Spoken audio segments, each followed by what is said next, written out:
through the computer. It's only through your fucking phone. Yeah. You can only listen through the computer, which is fucking stupid. Yeah, they should have it to where you can like Use do your it mic. through your computer.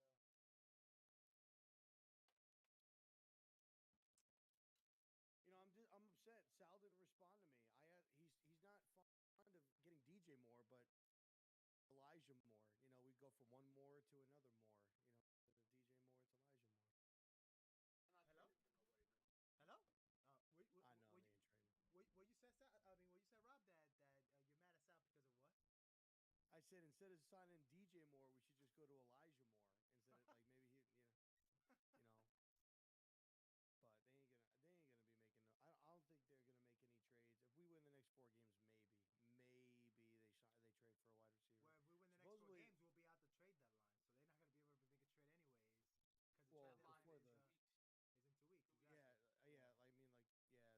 That's So what I meant. Sorry. listen, the next 2 games, that's a good question. Hey, listen, that's like a good question to throw on the show, man. Like, if we win these 2 games, Supposedly they've gotten calls about Slayton for like a fifth, like a fourth pick or something. so I'll put it to you this way: I don't think the results of this season thus far have any bearing on the changing off his season. plan whatsoever. But it's got zero bearing on it. I think he is fully committed to what his plan was from the beginning of the year, and I don't see him deviating from that. Because let's be honest, even if they were to add a receiver, this team's not a Super Bowl contender. They're not, right? They're just not. They're not a legit Super Bowl contender. They know that. The coaching staff knows it. The GM knows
games.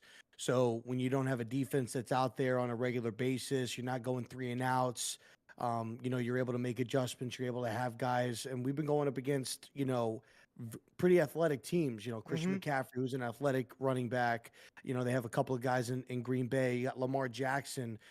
So we were having success to where their defenses, were getting a little bit tired. We were able to kind of, get some drives going, but their offense was on the field quite a bit, and they got tired. So we were able to sustain some drives and keep the defense fresh. And I think that's something that's been huge. I think we're like sixth in the NFL. So we've averaging been like 31. So have we been in command of time possession in every game this season so far? I think going into the half, Maybe with the exception of Dallas, maybe? yeah. So going into the half, I think against the Ravens, Yeah. they were leading, and we ended at 31, and they finished at 28. That's So crazy. we passed them in time of possession on Sunday. That's which a good was point. Huge. That's a good point. I'll tell you this much. Our defenses last year, just off the eye test, my biggest worry where the defense was, they're spent. They're tired as hell by the fourth quarter. And do I really know if they're tired? No, but it's kind of just the eye test. I've seen him on the field enough and then that's when I felt like the Giants were giving up the dagger kind of sort of thing for last year. So I like that point.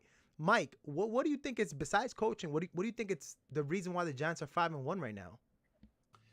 So let's start with clean football, right? Mhm. Teams not turning the ball over, right? They're not making the mistakes on offense. There's no fumbles, no very low interceptions. If there is an interception, it's on a Hail Mary attempt, which you don't even, the fumble's on a Hail Mary or the interception is at the end of the game. Guy falls down. It happens. It is what it is. So they're playing clean football right now, which is a huge help. Commitment to the game plan. Last week, even though like the pressure was starting to get there when they were trailing and they were trying to get down the field to get back into the game a little bit, they still stuck to the game plan. It was still, they were still handing it off, even though the runs may have only been getting about 2 yards, 2.5 yards. They were still consistently sticking with that run game plan, Right. which allowed them to stay balanced and prevented the Ravens from defensively being able to key in on one segment and take it away. Right. So that commitment to the balance of the offense has been huge.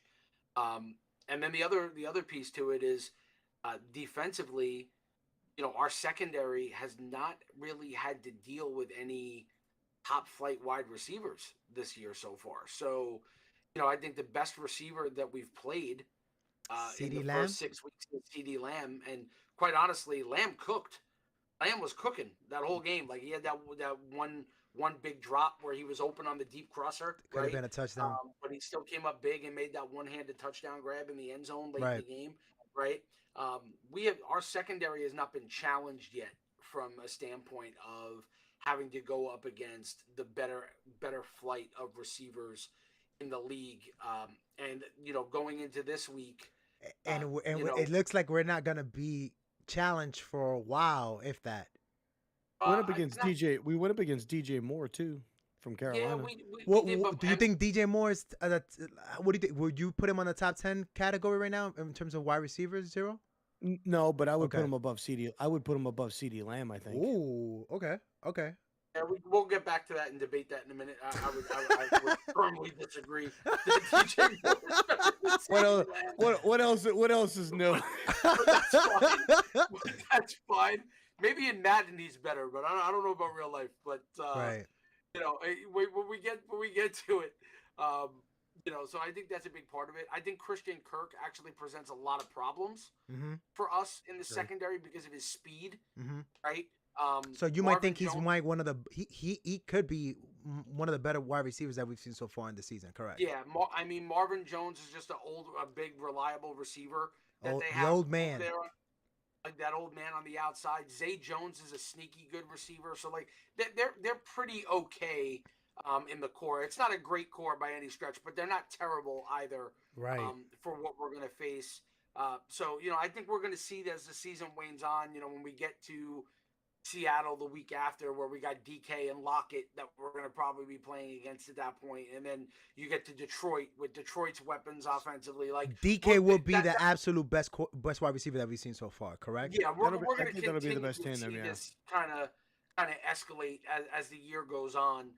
With some of the opponents that we have coming up later in the year, especially when we get to Minnesota, when we got Jefferson at the end of the year, it's going to be quite a test. So I think right now the secondary's been able to do enough for what's been going on in front of them. Because the Giants are staying balanced, it's forcing other teams, for whatever reason, their coaches just can't stay committed to their own game plans. They start to panic a little bit, and I'm sure Sal will probably agree. Like, you can see it, like the other coaching staffs really start to get tight, and they're like, oh, this game's probably closer than it should be. Let's start airing it out a little bit more, and it kind of like plays into exactly what Wink is setting them up for. He's like baiting them into doing it. The frustration. Yep. Mm-hmm. Because they just can't get anything consistently going, so they just start looking for that big shot and that big play. But I think more so this week, the run game. The run game is going to be the key. We talked about it last week. Giants dead last against the run. They did not play well against the run against Baltimore. Again, like I just said, the coaches didn't stick to that game plan. That for whatever reason they moved away from it. Right. And it ended up biting them. Will Doug Peterson and the Jacksonville Jaguars be content enough to stick to their run game and use Travis Etienne and James Robinson to their advantage? So let me ask you a question, Mike. Do you think that our run defense is really as bad as it's shown so far, or It is. It is. So you think that they are just going to be at the bottom of the league for the rest of the season? I don't think they'll be there for the rest of the year, but they're definitely getting exposed. Okay. Right, and where they're getting exposed is on the edge runs. Right, they're getting exposed on the tosses. They're getting exposed on the outside zones. Teams are not going to run directly into Dexter Lawrence. Right, they're not going to run directly into Leonard Williams. So they're forcing those guys to go lateral, off tackle type of stuff. Yeah, and they're allowing these guys to kind of get out on the edge. And those toss plays have really been eating them up pretty good. So it'll be interesting to see how that plays out this week. Do you think Leo's absence has anything to do with it? Well, I mean, he was back last week and he got ran on all game. So I mean, and we could say he's recovering from an injury, but he was rusty. He's out fully healthy. Well, yeah, but that one touchdown that they had too, we only had 10 guys on the field. That's true too. Yep. Maybe that one big chunk. If we had all 11 guys, maybe they don't score that touch. Maybe that's about. I don't know. How was that? At least was at least 20 yards. I think that was like 25 yards. I think it was like 25, 30 yards. Yeah. Nah, definitely. Sal, what do you think? Give me other than coaching staff. What's the reason why we're 5-1 right now? Luck. I got you. To be honest. So statistically speaking, we shouldn't be 5-1, right? Mhm. But we are. Why? Because we have good coaching. They keep us in the games. We definitely outcoach every team down the stretch. And I think when you have close games, I'm generally a believer that if you have close games, the better coaching staffs tend to win. Down the stretch, they don't make mistakes, like Mike was saying. They make good plays, and they put their players in a position to make good plays. So it's not all luck, but I do think there's a little bit of luck involved that you're in these games when you're statistically getting beaten. Not every game. But we had no business being in the Baltimore game the way they were running. We actually played a lot more of this was like a Patrick Graham fantasy. Bend but don't break. Bend but don't break that type of defense. Yeah, I mean, we gave up humongous chunk yards on the ground, in the air. They had long drives, huge chunks, and they would just stall in the red zone. And I think that's a credit to Wink Martindale's defense, where they really tightened up in the red zone and they held them down, kept us in the game. Our offense did nothing the entire game until the fourth quarter for the most part. And I've touched on this a lot of times, and I talked about it before the game.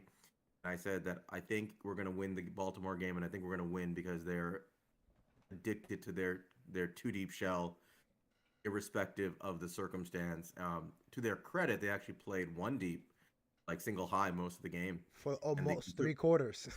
3 quarters, they bottled up our run game, which is 90% of our offense. In terms of our game plan, our pass game feeds off of our run game, right? We have an efficiency pass game, a very highly efficient pass game, but it feeds off of our run game.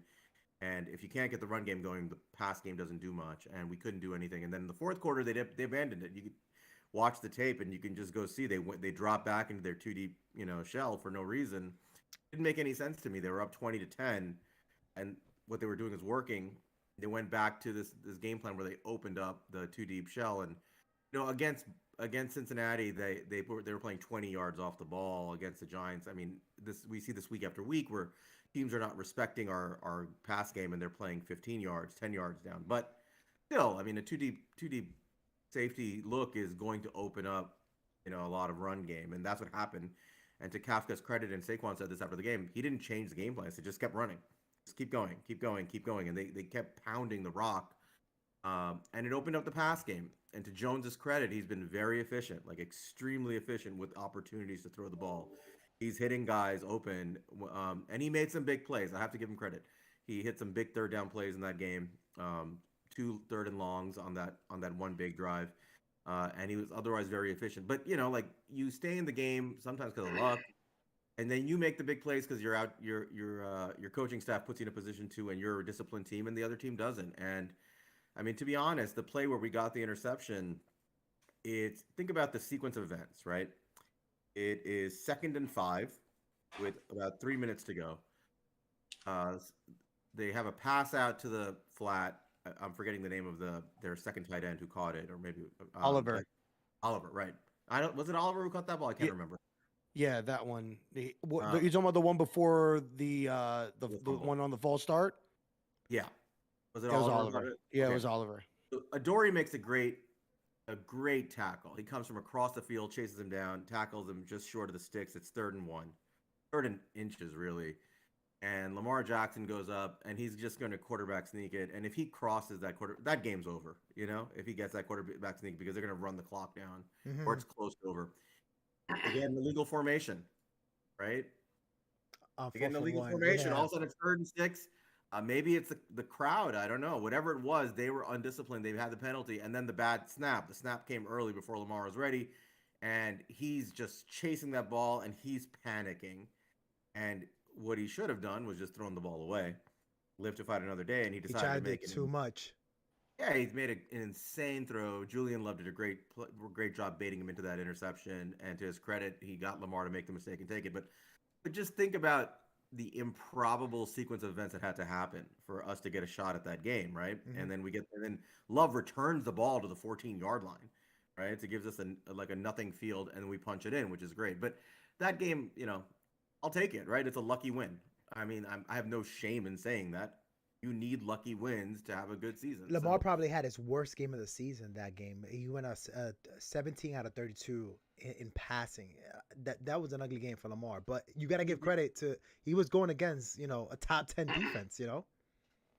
He had a bad game. Yeah. And it happens. And his best receivers are not on the field necessarily. Correct. Of course, Andrews is the best receiver, but. Whatever. He doesn't have wide receivers. He's pretty much it's a tight end show right now for them. Isaiah Likely, Oliver. It's a tight end show for them, just like this tight end show for us. Yeah. You know what though, Sal? What's up? You know what though, Sal? The difference being like what you're just saying about the luck being on our side. It's great. I think it also stems from the fact that teams overlook us fairly frequently earlier in the year. Right?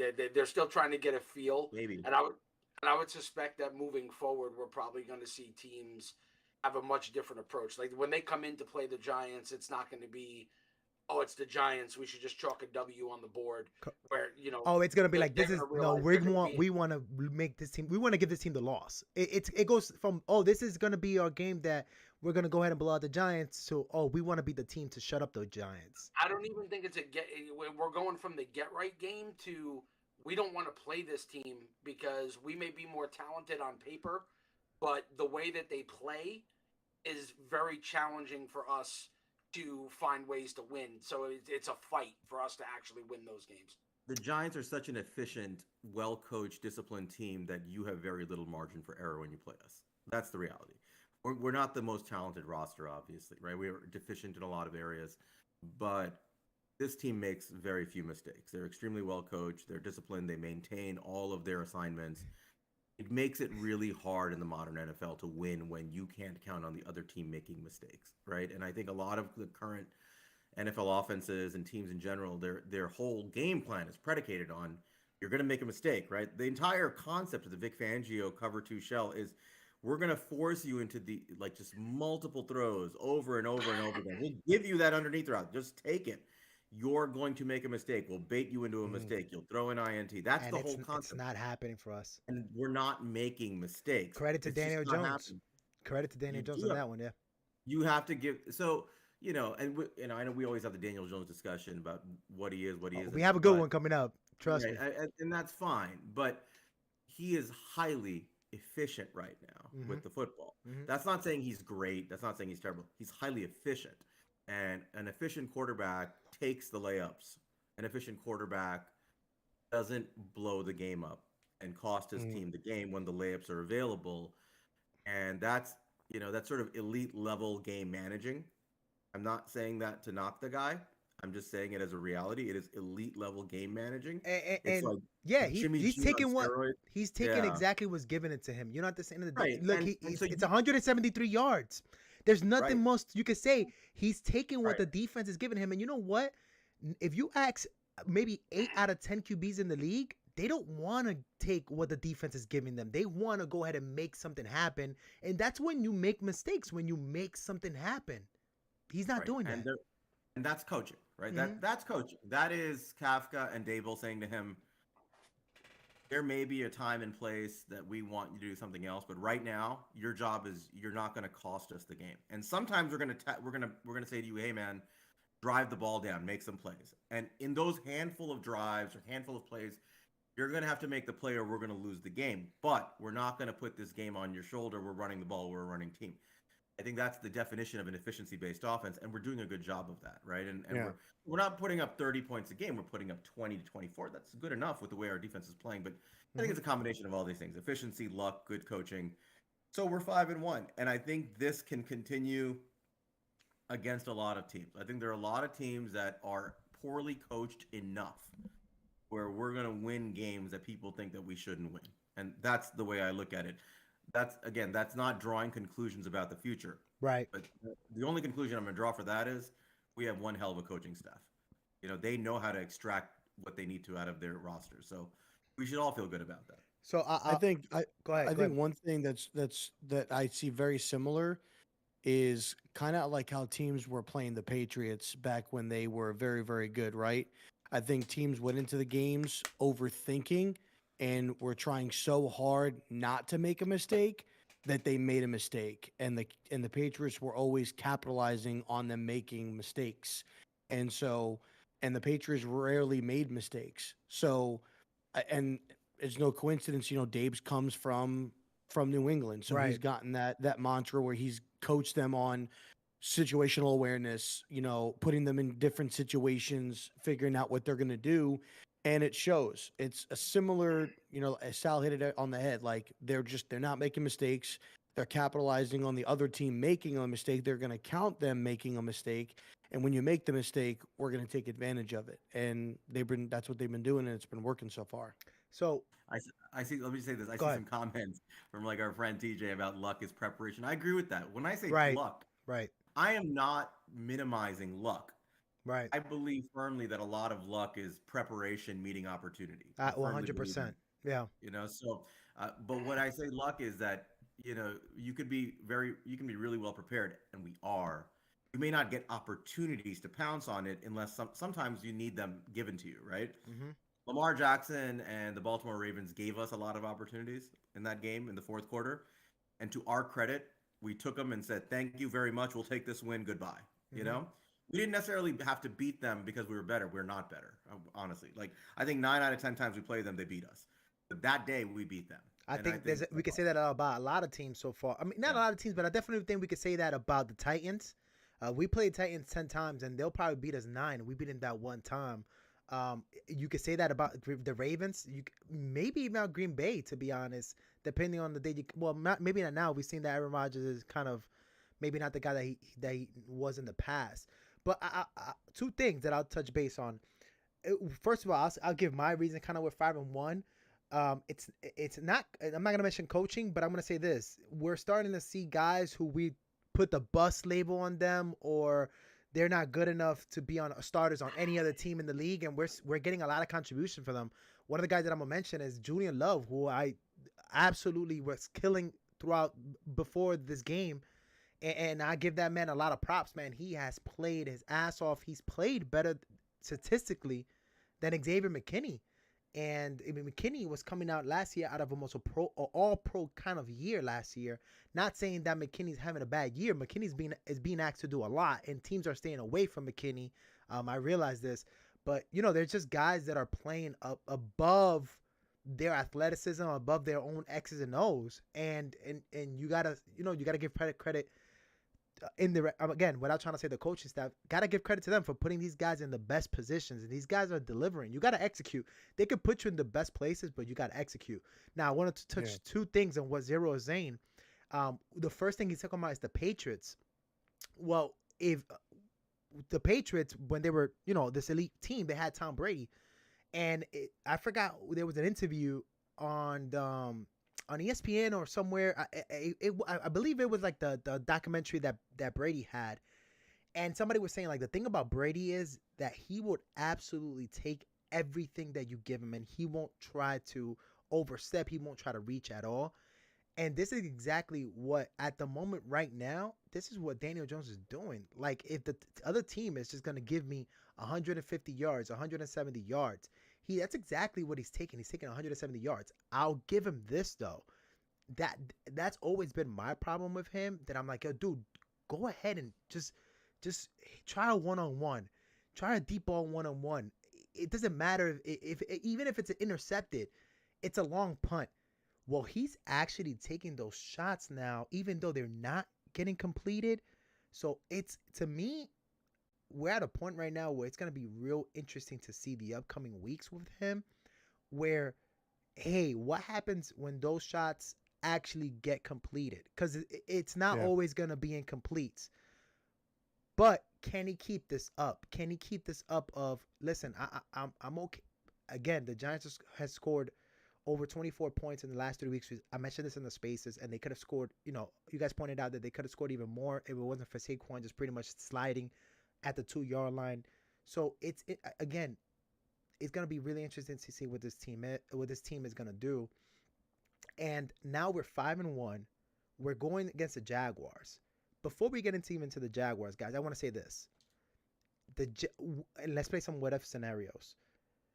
The Giants win the next 2 games, and we're in the bye. We're in our trade deadline. And I'll go reverse order with you, Sal.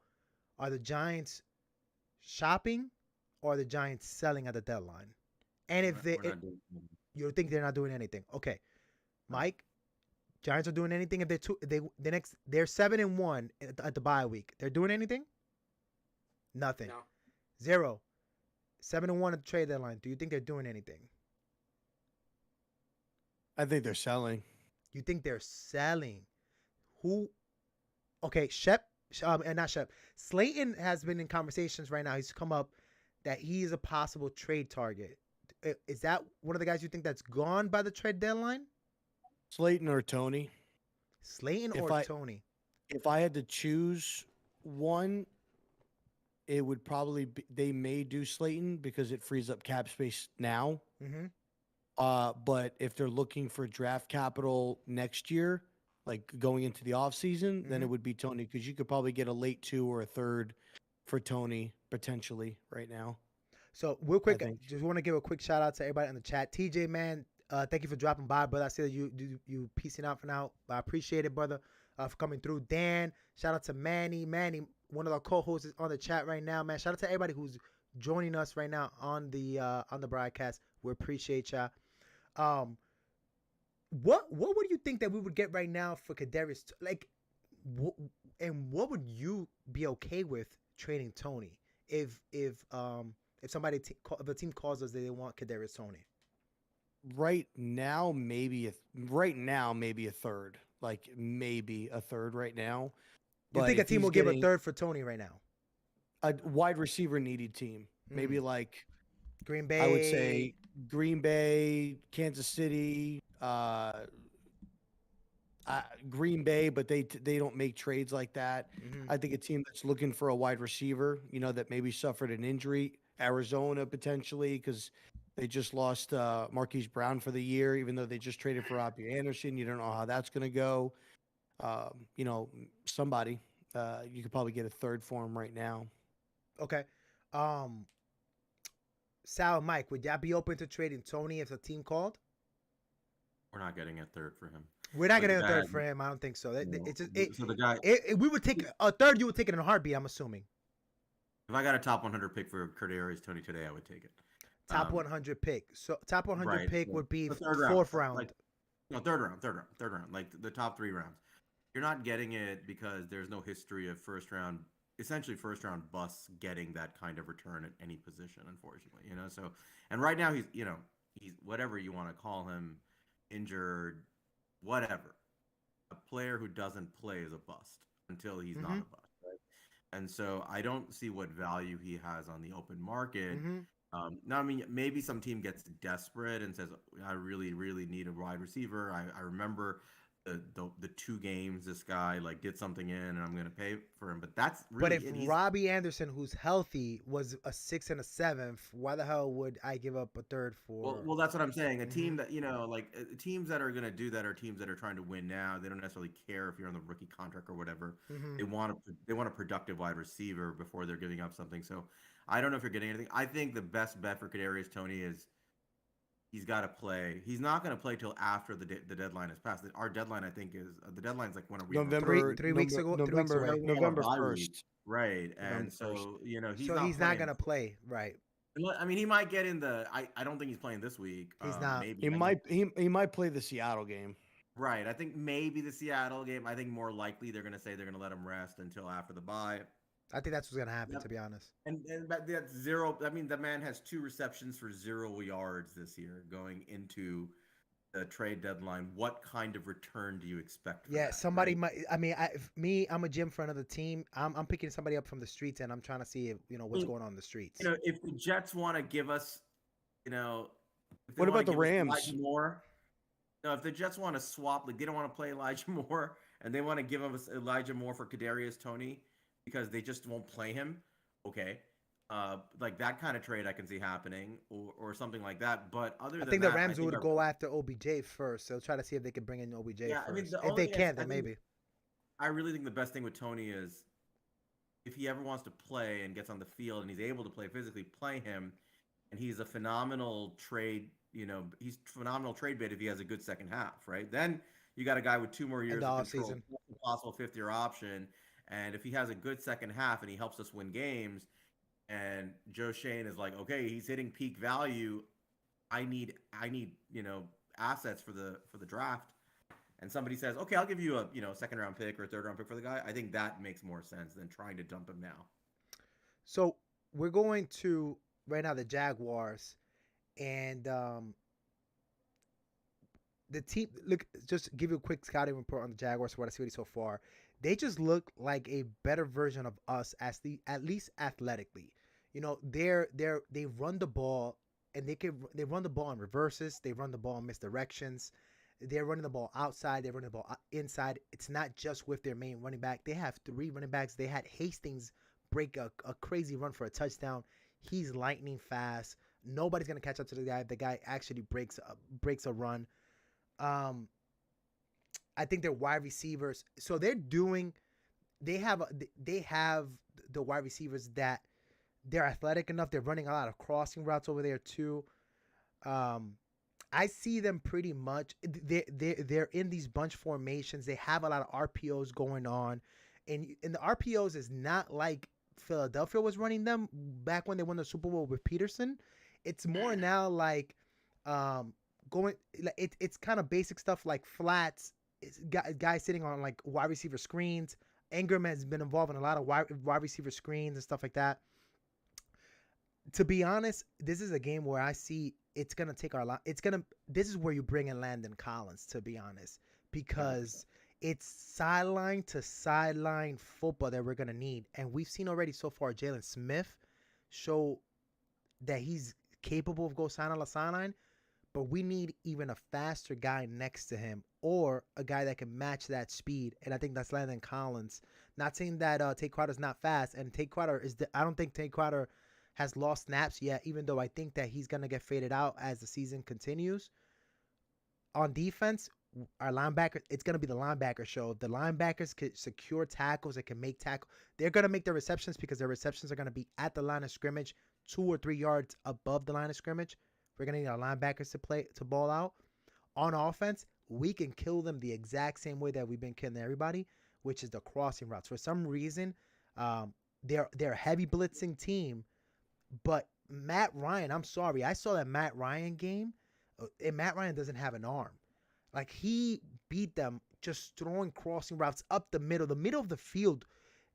I don't understand how they didn't make the adjustments for that guy, but it was just pretty much 5-yard passes. And then when Matt Ryan would throw the deep balls, it would just be floaters all day. And his wide receivers go ahead, like Pierce, who's turning into a gem. I saw this guy on one of the primetime games, and I was like, oh, okay, this guy is a baller. And he's slowly taking into that number 1 role over Pittman, to be honest, in my opinion.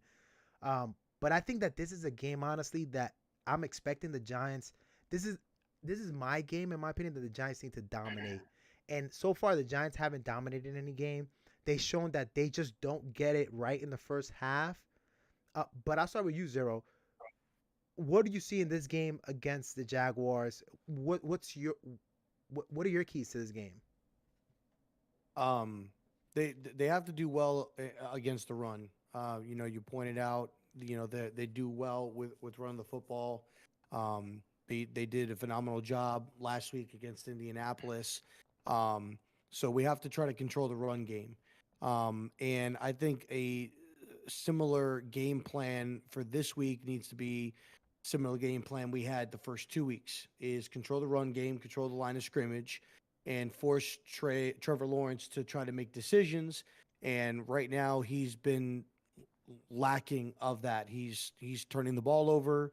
He fumbled 4 times against the Eagles. He threw 2 interceptions last week. I think he's got 4 or 5 on the year already. He's not really making smart decisions when he needs to, when he gets flustered.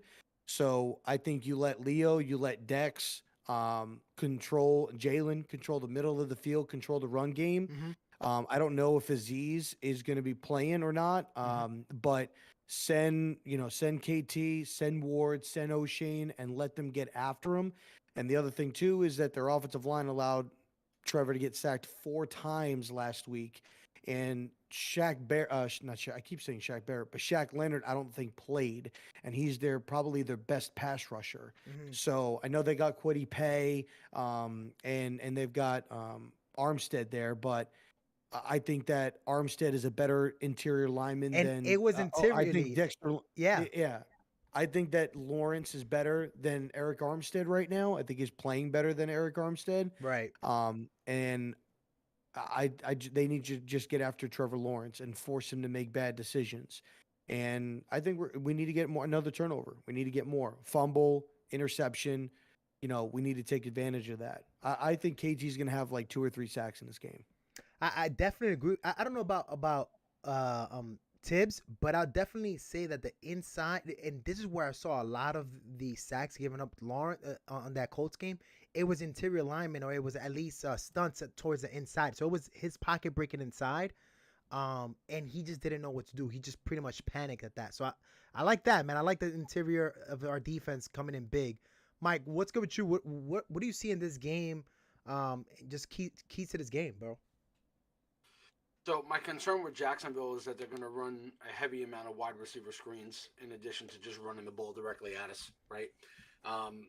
That's our game plan offensively, is to just wear a team out, right? Athletically, they are better on the defensive side of the ball. I would say both sides.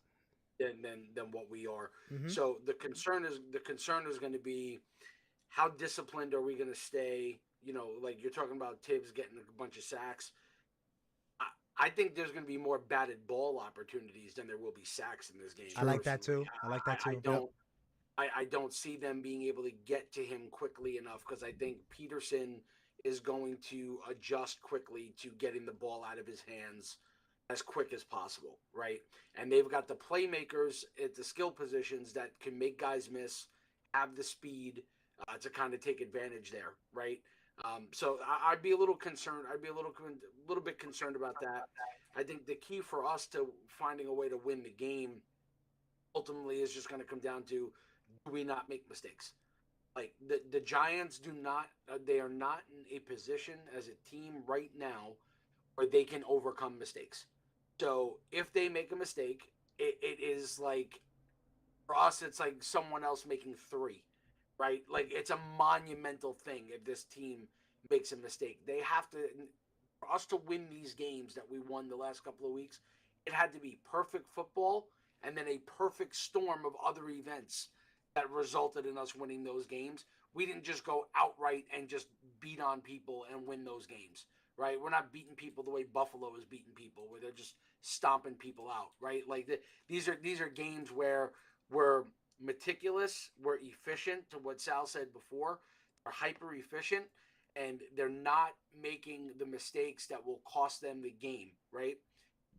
They have to continue that, right? So how much longer, how sustainable is that, right? Um, so Jacksonville has warts, right? They're not a perfect team by any stretch, but I think the fact that the line has shifted to where it is settled now on 3 in favor in Jacksonville is simply because the Jags are the home team. So if we were on a neutral site, it'd be a pick 'em. If the Giants were home, I think the Giants would be favored by 3. I Just think to back that's up, where we're at right now. just to back up what you're saying, Mike. Two things. Trevor Lawrence doesn't get sacked. He's one of the least sacked quarterbacks in the league. He's top 10 in least sacks. And to back up the reason why he's not getting sacked, it's because Doug Peterson in the RPO system, they just have him throwing the ball. He's one of the fastest guys to get rid of the ball right now, which is crazy because last year he was one of the worst. He's getting rid of the ball at 263, and that is 1, 2, 3, 4, 5, 6, 7, 8th in the league in terms of so he's just getting the ball out of his hands. Who's with him in that same category? He's in the category of Cooper Rush, Aaron Rodgers, and Tom Brady, and guys that are getting rid of the ball quick. What I'm sure Sal's going to mention in a minute, right? As we talk about the coaching staff ad nauseum, Mm-hmm. right? The difference in this game that will give the Giants an opportunity to win the game is the fact that Lawrence in his second year is still learning the way NFL defenses operate, right? And throw things at him. So with Wink being there on the defensive side, with him being a coach for as long as he's been, and with his ability to move things and take things away and So piece show things him something together as that's the not game there. wears on, I think by the fourth quarter, you're likely going to, again, you're going to see Lawrence is going to get things thrown at him that he's not used to, right? Or the things that were working for him that were his go-to earlier in the game are going to be completely taken away by the fourth quarter, right? Right. Because Wink will make the adjustments and completely take it away, and it could force them late in the game for them to be the one that makes the mistake, right? The one thing the Giants just can't have happen, we've gotten away with coming back from 10 the last couple of weeks. I don't know if they come back from 14, right? Like they can't afford for a team to get up 2 touchdowns on them. You know, if once a team is up by more than 10, I would have a concern. So they need to make sure that the defense is not going to give up those big plays, and especially in the run game where Jacksonville has been absolutely explosive in the run game. If we give up big plays in the run game, we're going to have a very difficult time winning this game. Sal, go ahead. Give me some keys to the game, in your opinion. Yeah, so I mean, in the running game, I think one thing we have to really be careful of is that where they thrive in the running game. By the way, pardon my boxes. My whole house is under construction. Don't worry about it, brother. We can't even see living the that. dream. I'm living the dream right now. So, in the running game, where they get success is the pin pull concept. For those of you who are familiar, they have their interior linemen pin down their interior defensive tackles, and they usually bring a guard or the center on a pull concept to get out to the second level, and they open up a lot of blocks that way, and they run just off tackle. They have a lot of explosive plays doing that over and over again. They're really good at this. Doug Peterson is very good at scheming this. What's our biggest problem on the run game is giving up pin pull concept explosive play runs. And the reason for that is we tend to run a lot of bunch formation defensive tackles inside. We bunch them up. We're trying to create mismatches where Dexter Lawrence can have just, an ability to get one-on-one with a center or a guard, and there's not a lot of guards and centers who can handle Dexter Lawrence one-on-one in the NFL. Mm-hmm. So we're trying to put, Big Cat next to him, or Nick Williams, or whoever next to him in a bunch formation, and they're Right. kind of crowding the inside of the line. If you go back and watch the all 22s, we run a lot of formations where we're crowding the inside of the line, and then we have we kind of leave two gaps and have an edge. I mentioned this. Right. in the last podcast, how we're Right. overloading one side of the line. And that's Wing Martindale, right? He Mhm. overloads to create. He wants to create mismatches where there are guys who are basically wasted blockers, right? Mhm, He mhm, wants to have his offensive lineman with nobody to block, and then have overloads on the other side. mhm. That's great for getting pressure. It is going to put a lot of pressure on your first line of defense. On the run against side the of the run weak game. side, yep, absolutely, Exactly. 100%. And what that depends on, I used to joke like Wink doesn't care about middle linebackers, and Trey always gives me a hard time about that. But you do need linebackers, right? You need your second level defenders to have gap discipline and to know that if there's a pin pull concept and they're attacking one of those gaps and they've got an offensive tackle, lineman running. They got to level, shed the block. if somebody's got to shut the block, they've got to maintain gap discipline and keep a run at 4 yards and not Mhm. let it get to 25 yards, right? We're really bad at that. Our linebackers are not good at this. They lose gap discipline. 100%. Tay Crowder is like the worst Tay gap Crowder. discipline linebacker, and we play him every week. Mhm. Jalen Smith is better. Mhm. Jalen Smith is definitely a more intelligent linebacker, more experienced. He maintains more gap discipline. He's a powerful downhill runner and blocker and tackler, so that helps a little. But there's a big weakness, right? So I agree. I agree. You need Landon Collins in this game. If he's the Landon Collins that we saw even in Washington last year, that's a huge upgrade because he's not going to lose gap discipline. He's going to come downhill and thump and punish a running back trying to get through that open B gap. Right. So that's where we have a big weakness. I'd like to see Landon Collins in there. Right. This was supposed to be where Darian Beavers was our stud, Would have been shining. right? And we just he got hurt. Right. So that's our biggest problem in the running game. Our passing game is, if you look at advanced stats, we love going through that stuff. Remarkably similar numbers between Daniel Jones and Trevor Lawrence. I mean, absolutely. almost identical advanced stat numbers. So I'll go through a few of them with you just to give you an idea. Air yards was the one that stuck to the average intended air yards were the one that stuck to me right now. That's exactly right. So I think one of the, there's efficiency stats, which things like CPOE, completion percentage of over expectation, and things like that tell you that, hey, the guy's throwing he's making his throws and he's accurate and hitting his receivers. Daniel Jones is one of the best in the NFL this year at CPOE. He's really done a good job of sticking good throws when he should, right? That's what I mean by efficiency. Where he's not good, and it's not necessarily, it's just how they use him, because I think that's where they feel his strengths are, is he doesn't throw the ball with a lot of air yards underneath, right? Right. He throws, his intended air yards is like 6 yards. And Trevor, which is not very high. And his completed air yards is just about 4 yards, which is Correct. not very high. Right. Trevor Lawrence, very similar. And I think this is Doug Peterson, like Mike was saying, this is Doug Peterson saying, Trevor Lawrence, you're basically a rookie to me. I'm gonna like lean you into the NFL. I'm gonna take away a lot of your mistakes from year one where you were really poorly coached. Mm-hmm. I'm gonna teach you how to take the layups. I'm gonna develop you.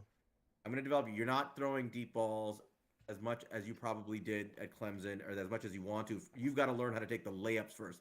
This is the proper way to coach a quarterback, right? 100% agree.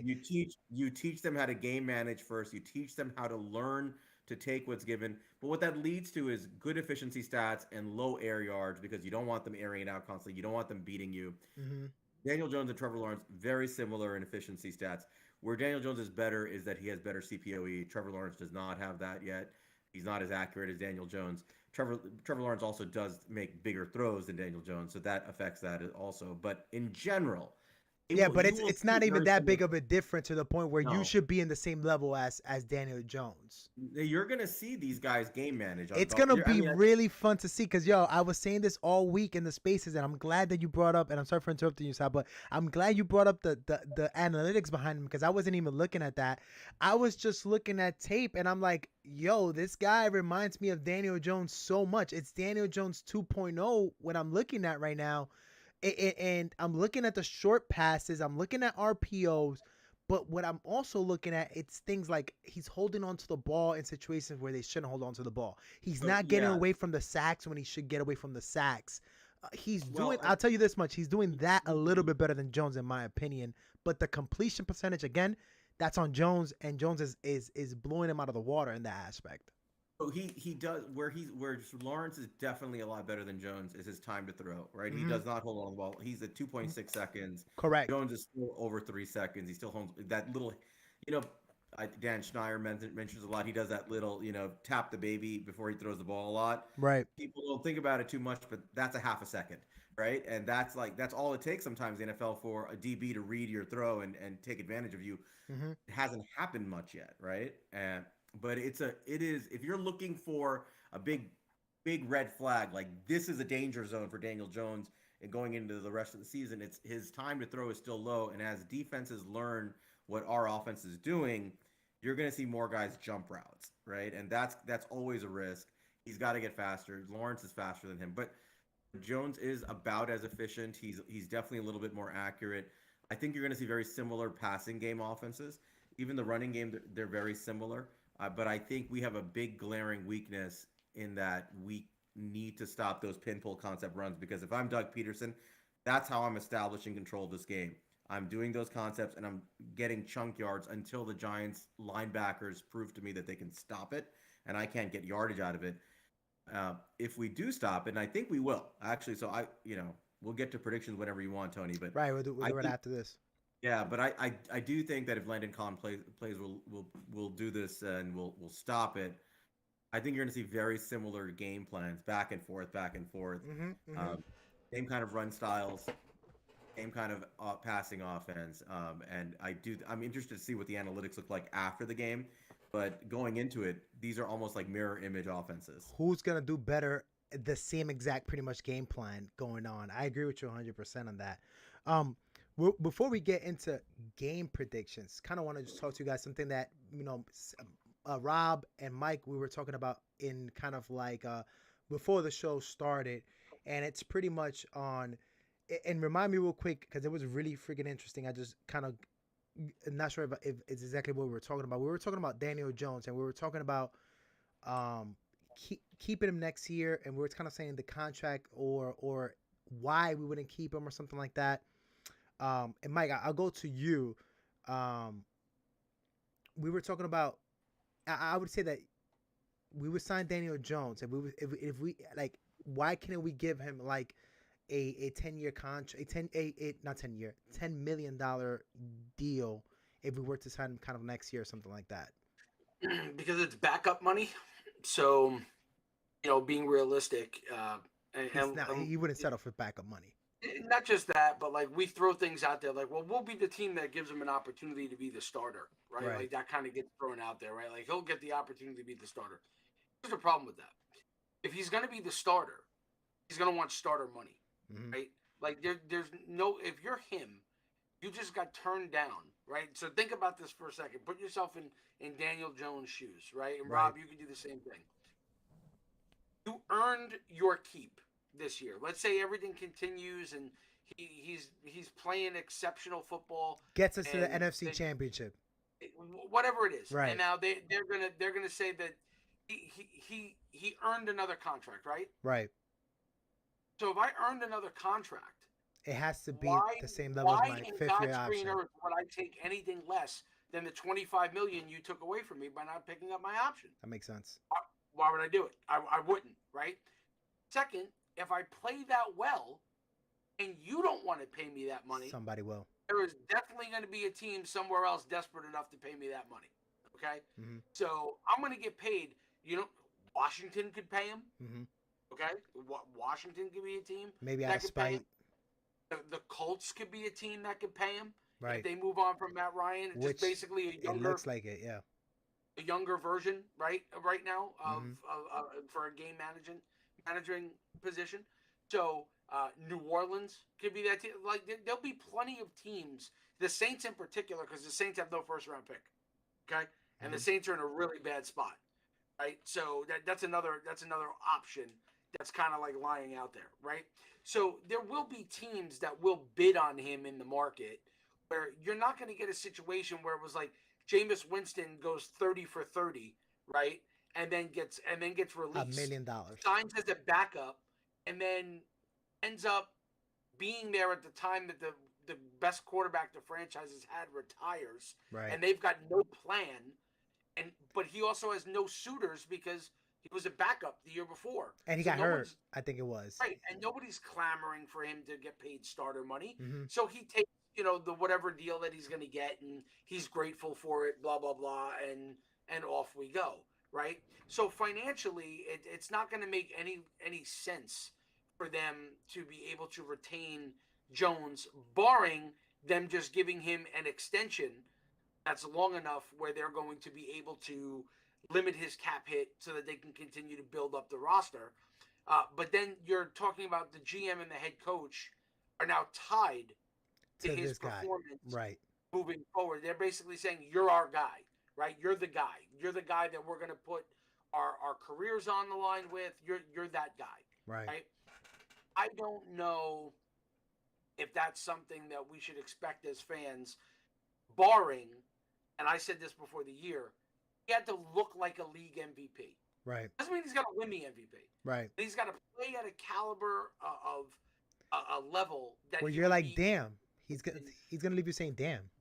the MVP. Right. I don't think that even with as efficient as he's been Right. the last 6 weeks, that he looks like an MVP. And there was a post Lawrence Tynes had this morning that he put up on Twitter that broke down the statistics. His stats this year are worse, actually, than what they were last year, minus the interceptions, right? He's got 3 less interceptions on the year this year than last year. And last year, the team was 1-5. And this year, the team is 5-1 through the same point in the season. That's crazy. And I didn't see that. And the crazy part about that is the biggest difference is that during the first 6 weeks last year, the Giants' defense allowed 29 points per game. Right. Through the first 6 weeks this year, the defense has allowed 18.8 points per game. Mhm. Right? And the Giants' offense is roughly it was like 2.5 points better than where it was the year prior. Right. So with as efficient as it's been and the scheming and everything else, the offense is only 2.5 points better. The reason the Giants are winning games right now Right. is because the defense is far exceeding any level of play that they had in the last 2 years at any point under Patrick Graham. It is light years ahead of where they are right now. So when you're By the way, looking the at this- Giants were 15.2 last year in points per game, and this year they're in a 21. 21.2. Yeah, this was through the first 6 weeks, but remember Jones got hurt, and then everything went to Got so it, the got it. numbers a little skewed. So I'm not going to put that on him for those numbers. Got it. But ultimately, what we're looking at here is you're looking at a GM and a coach that are not going to get lost in the hype of what's going on right now. Mhm. Right? Daniel is good for what the team is right now. Right, for what they're trying to accomplish right now, he's good enough for right now. That doesn't necessarily mean that he's going to be good enough for the long-term future of what Shane and Dable's vision is of the franchise down the road, right? And I think we just got to let the season play itself out. We'll see where it goes, right? He's looked better. He's played better. The scheme has been better. Right. And even the guys on Talking Giants mentioned it earlier today. Same thing, right? It was Bobby Skinner said the same thing, and Justin said the same thing. It was he looks as a better version of himself, but he's still performing roughly the same way he's always performed. There's been no difference in his game. There's not been an elevation to his game. There's just been a better schematic put with him to maximize what he does well and limit what he doesn't. But that doesn't mean that he's going to all of a sudden make this leap to be this phenomenal quarterback, which I haven't seen that yet in the first 6 weeks. That hasn't happened. Now, Rob, I'll go to you now. And to your credit, Rob, you have said this multiple times on the spaces. And we hold spaces almost every day. So you said that you think that DJ is going to be a victim of circumstance. It's going to be because of the money that they didn't offer him, the $25 million, that he possibly might not be here next year. And I'll go just to you on that. Like, how do you think that that's going to play out in the offseason? And let's say, for example, like, I'll give you the same example. We make it all the way to the NFC Championship, man, and then we make it with DJ. DJ keeps putting up this same type of pace where just the numbers aren't there, but we're still winning games. What happens then? I think it's gonna be, like Mike said, you got to see how he finishes out statistically. Mm-hmm. I think a couple of things that would probably weigh in a little bit more than the statistics is how the locker room is behind him. Okay. Right now, like after the game, Wan'Dale Robinson looking for him.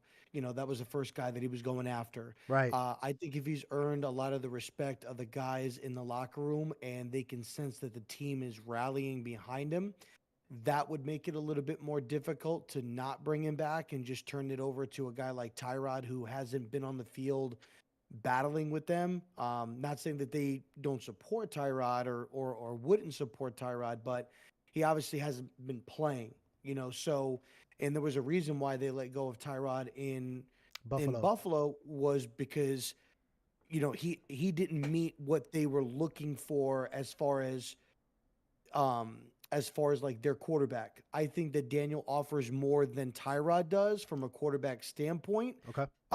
But is Daniel the quarterback that they need or want? Nobody knows. I mean, we don't know what he's going to be.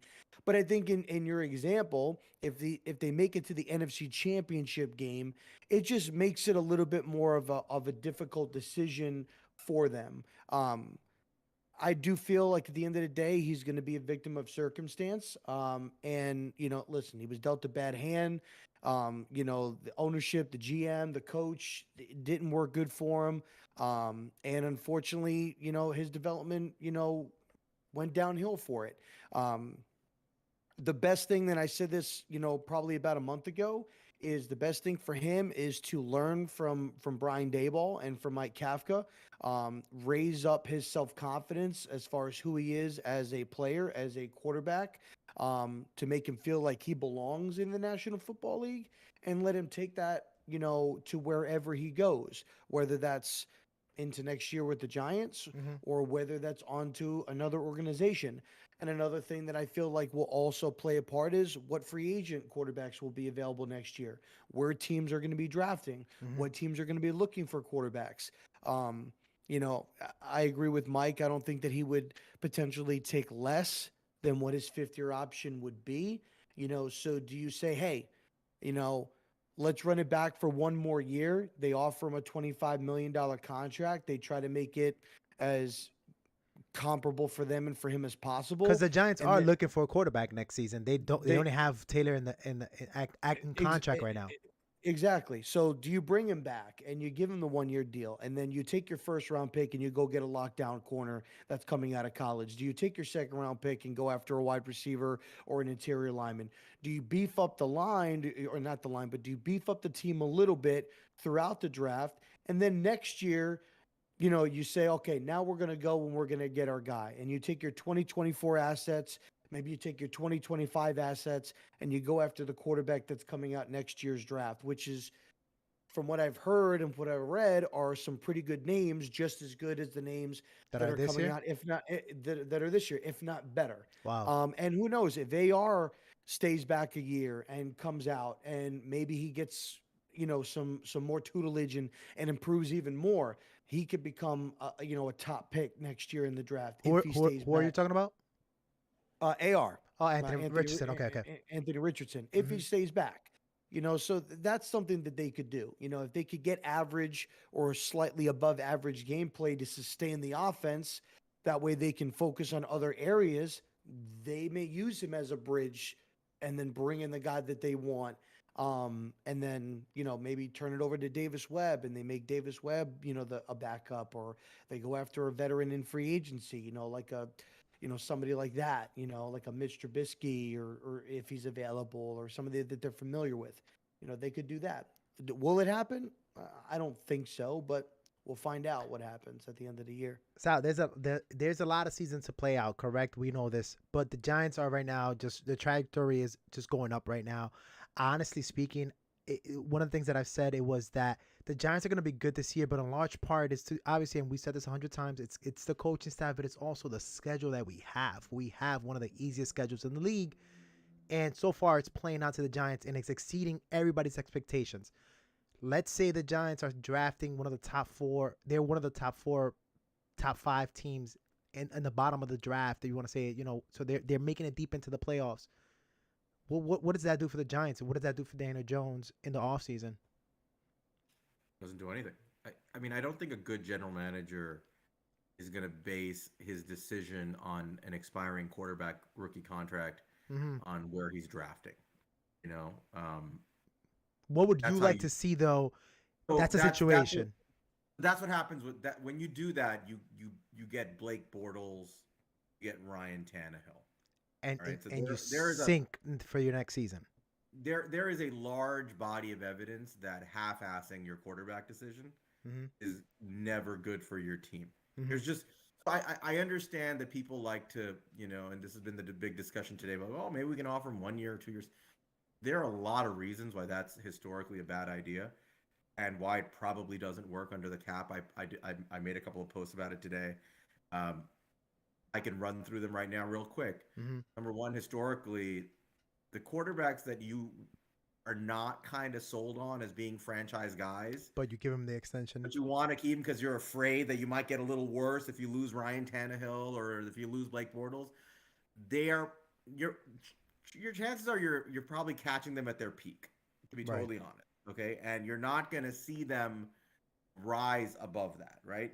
And guess what? At their peak, they're probably not good enough to get you over the top or get you in actual Super Bowl contention. Right.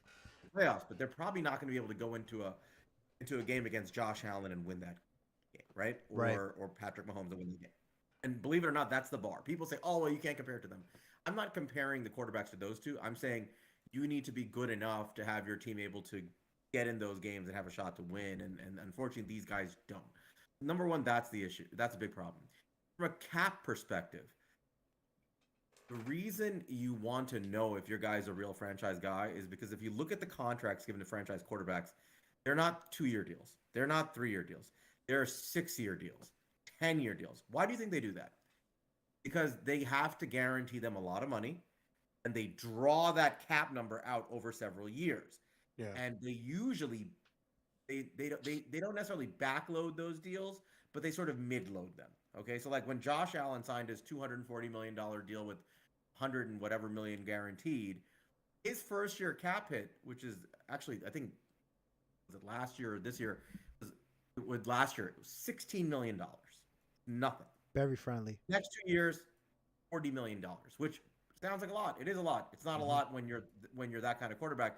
Then it peaks at 50, and then it comes down, and then there's not a lot of dead cap. That you have to draw it out over 10 years because you're confident. This is my guy. This is my decade guy.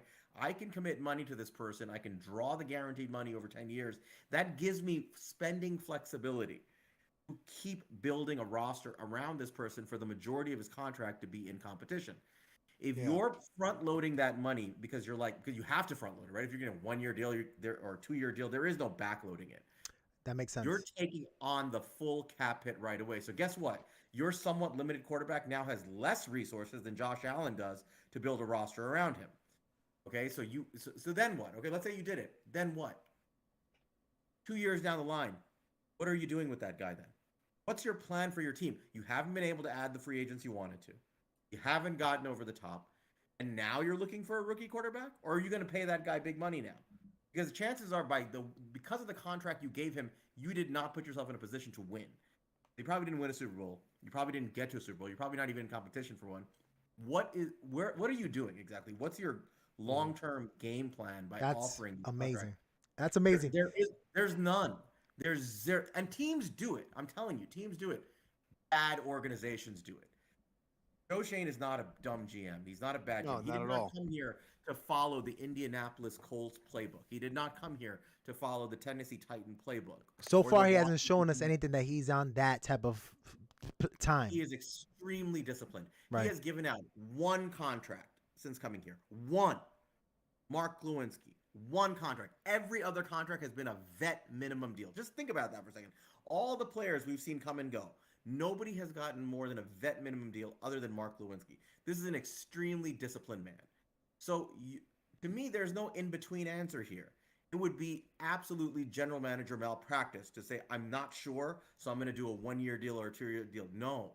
You are either damn sure that this is your guy and you're going to give him a 6-year deal or a 7-year deal, draw out the cap it and say, I don't care what anybody thinks. This is my quarterback.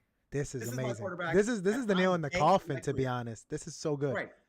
I'm banking my career on this guy. Daniel Jones, you're so freaking awesome. Mm-hmm. I believe in you so much that the locker room, like Rob said, they're lining up and saying, you better not get rid of this guy. He's going to win a Super Bowl for us. We all believe he's going to be that guy, right? That's the bar. That is the bar. If he hits that and Joe Shane says, I'm banking my career on this, he's going to give him a 6-year deal. He's not going to give him a 1-year deal, right? Or you say, you're a good quarterback, Daniel. You've That's done so true. everything we've asked you to do. You've done everything for us, but here's the reality. We have $54 million in cap space.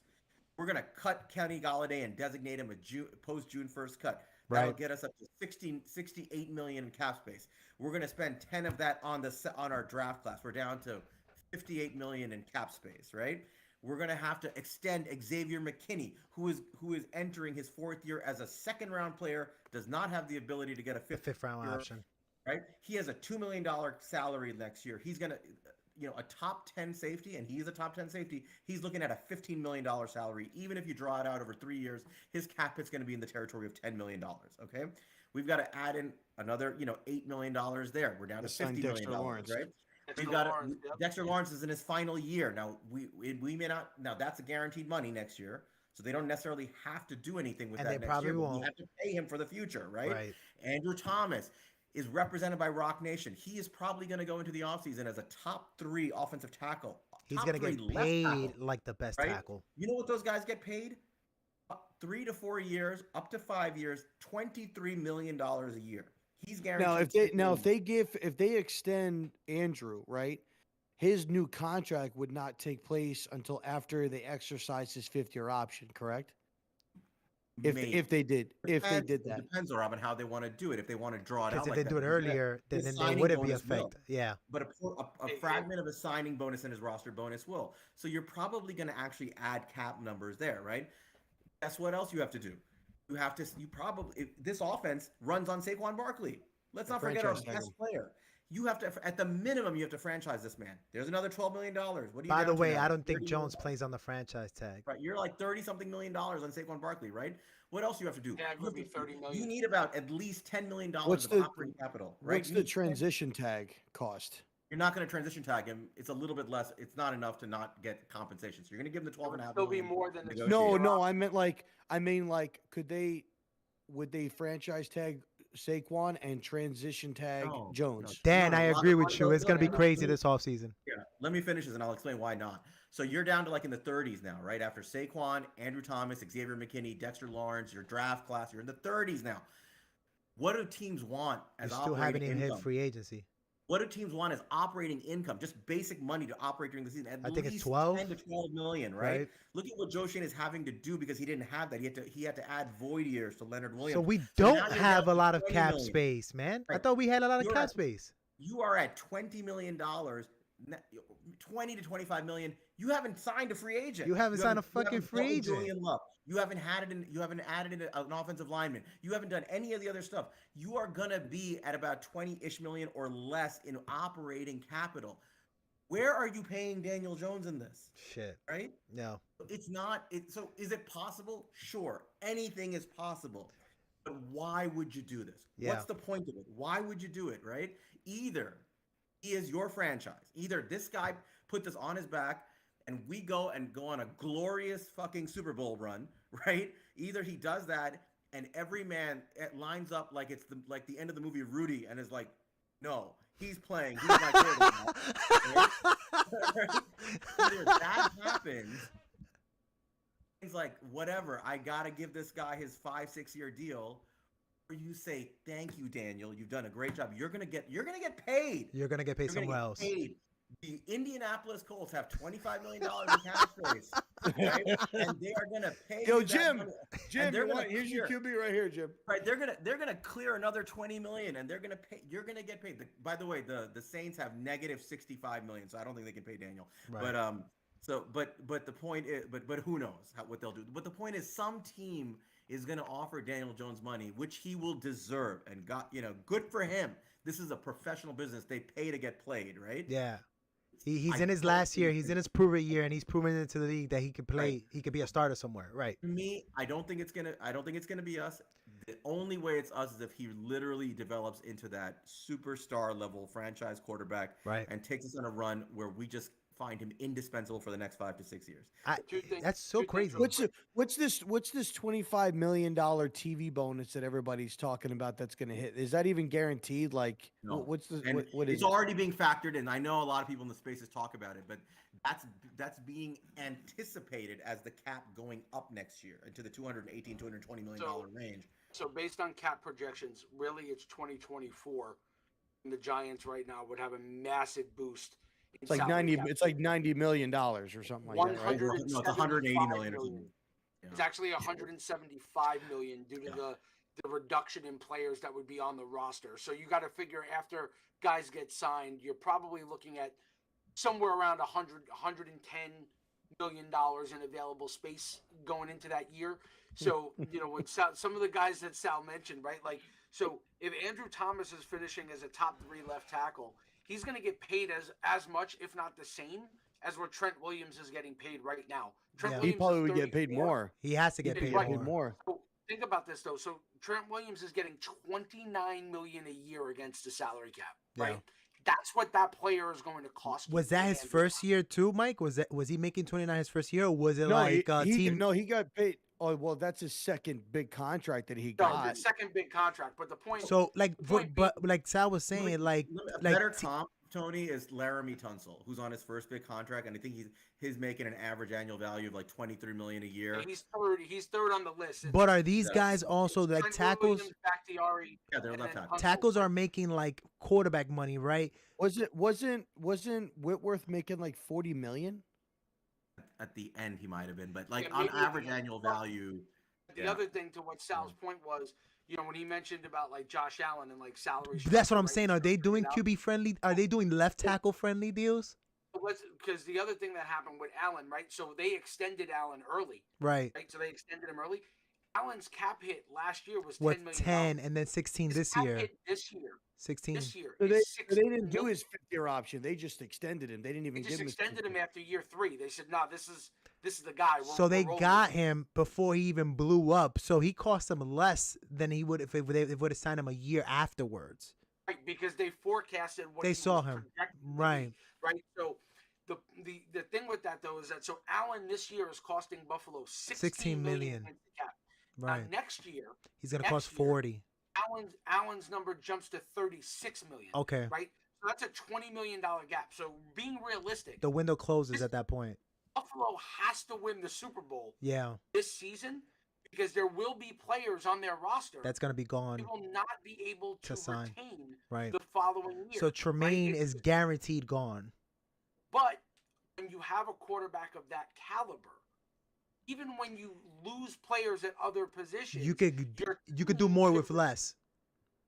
Case in point, Kansas City this year. Right. Kansas City, they lost Tariq Hill. Kansas City still running away. They're still in first place in the AFC West. This is They cap went toe-to-toe with education, Buffalo. guys. They're right there. These guys are right there. Where they're competing with one another, right? And then the teams will make moves as they see fit, right? You're seeing Kansas City made cap space available because they made an adjustment to Travis Kelce's contract. Yeah, I just saw Why? that. Because They're looking looking they want OBJ or some shit like that. either OBJ, but the rumor is also they're looking at trading for CMC. Like Mhm. they're giving themselves options Mm-hmm. so that they've already gone up against Buffalo. And They're all in this year. Buffalo, they have to be. Oh yeah, no. And listen, I think this season is going to be. I think the storyline for us as New York Giants fans is going to be the Giants have found themselves a coach, and we feel good about where the team is going into the future. I think for the storyline of just the NFL, I think it's Buffalo from day one. They're going to run through the regular season. I think they're going to probably lose 2 games the whole regular year. I think they're going to go 15-2. They're going to host the AFC Championship game in Buffalo, probably against Kansas City. It's going to be snowing like a bitch up there. They're going to steamroll Kansas City in that game, and they're going to march. That's why they got Von Miller. They got Von Miller so that they could beat Patrick Mahomes. That's why they got Von Miller. That team is going to go in and walk. It's going to be the most non-dramatic football season that we've had in a while. It literally is. It's Buffalo and nobody else. It is them. I said this jokingly, of course. Can you imagine if it's the Bills? If it's Buffalo and then the Giants in the Super Bowl? We were living 1990 all over again. Can you imagine Dave versus Josh, teacher versus protege? Can you imagine it? Like, I was joking about it. Kevin Garnett, anything is possible. Can you fucking imagine if everything that fucking happens? Yo, listen, the NFC, the NFC is weak enough, bro. The NFC is weak enough that we can win in any given Sunday. There's not one team in the NFC, even if it's the Rams. No team. We're not going to be afraid of them. Is like, if we got into the postseason right now, it's any team can win. No team really scares me. No. In the NFC, I get it. We're not a competent team in terms of offense. I get all that, but at the end of the day, listen, it's gonna be a long time till the Giants are really, in my opinion, like, I'm gonna go, oh, I'm not picking the Giants this week. It's gonna take a while. It's gonna take to the next, maybe the Cowboys game, maybe the first time we play the Eagles. So it's just how the season is playing. I want a friendly reminder, right? We talked about the schedule, right, Antonio? You mentioned it earlier, right? You talked about what we're playing on the schedule, right? Right. And how the schedule next season is not going to be an easy season. I just want to circle through this. So next season, you're playing the AFC East. Yep. Like, we're back to that 4-year stretch. So you're talking about Miami, Buffalo, New England, Miami, the Jets, and Buffalo, and those are 4 teams right now that are all doing this. Yep. All right. New England's the one that's kind of hazy, but you still can't count out Belichick from anything because he's an exceptional coach. But when you look at the rest of the schedule for this year, but then the random games are also going to be against teams that are going to be good. Right. And because we're good. The thing is that the likelihood is no matter what we do this year, next year it's going to be the opposite. Jones or a rookie, it's going to be the opposite. There's going to be some level of regression. Yeah. So if I know the regression is coming. Yep. And financially, it's in the better interest for me to get a rookie and put him in there and develop. It would be PR hell if you have Jones next year and the team goes bottom. Like, that would be also PR hell. And you paid him. That would be PR hell. So you also got to think about that. So question. So somebody said today in the space, they were like, they're not, like, right now, none of the rookie quarterbacks are, like, really blowing them away. Like, where they're not really like performing. Do you guys like feel that way right now, where there's not one that's like jumping off the charts, where they're like if it ended right now, like the season ended right now, like is anybody blowing you away at the quarterback position? I mean, I'll answer that, because I think Tony had asked me, what do you do about the quarterback if you're drafting late? And I said, I mean, I wanted to go into the cap stuff because I don't think that I don't think where we draft should affect the Jones decision for the reasons I already said. Right. But that's true. This quarterback comment comes up every year. It does. Quarterbacks in college are not finished products.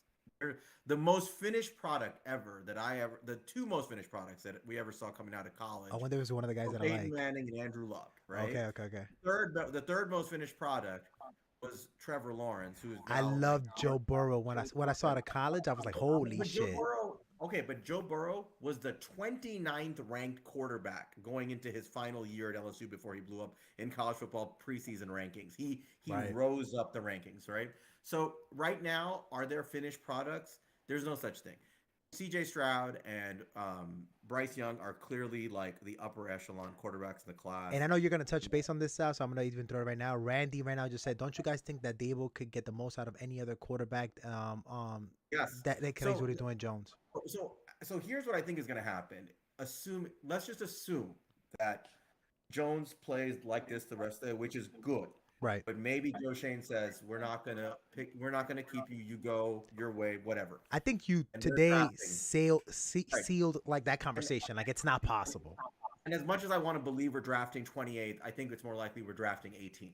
Okay. Just I think law of averages, I think we're going to land in that territory. But let's just say we're somewhere in the late teens or whatever. Right. This quarterback class is full of really good, high-end talent, projectable type players. Lots of them. For those of us who are following this class, right? And I think on the upper level are going to be the guys taken who I think teams think are more like NFL ready right now, as is always the case, right? So your top three in some order are going to be Levis, Young, and Stroud. Number 4 taken at this point is probably going to be somebody like Hendon Hooker, right? Who's an older prospect. He's going to be 25 years old, but he's probably gonna win the Heisman Trophy. He's the way polished playing, as hell, though. And he, if those who watch college football, he just beat Alabama like on his own. He was incredible, right? So you can see a team that needs a quarterback that says, "I think I can win in 1 or 2 years taking this guy," right?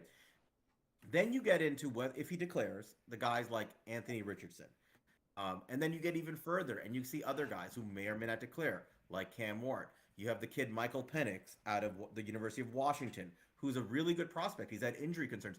These are projectable, high-end talent guys who, with the right coach, could become really, really good NFL quarterbacks.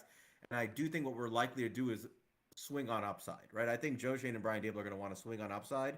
And where we're likely to be drafting, we're going to be swinging on upside. And I do think that that's going to – I just have a feeling that the projectable – You don't think that they move up. You don't think they move up. You think they draft – They might, because they did in Buffalo, right? They targeted Josh Allen, but that was at a time, Rob, where the projectable traits were not as highly valued, right? And I think that things have changed a little bit, so they might move up.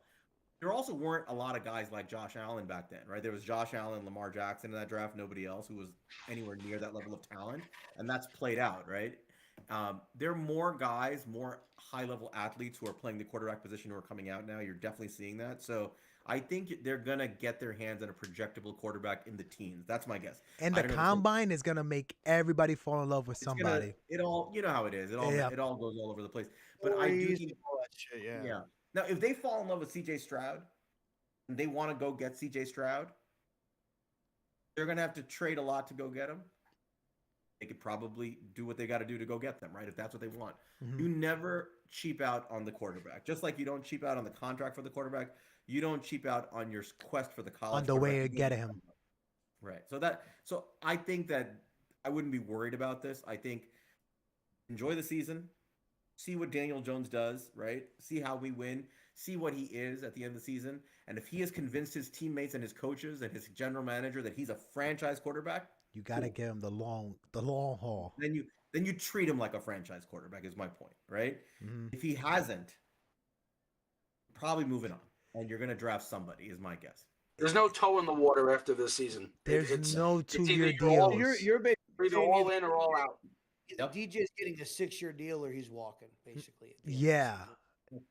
That's basically my theory, that he's getting at least a 5-year deal or he's walking. And listen, the theory is okay. If you want to say that's your theory, but there was a lot of convincing facts in it and examples that, to be honest, I mean, even if you saying this on the spaces, now it's like, I guess tomorrow on.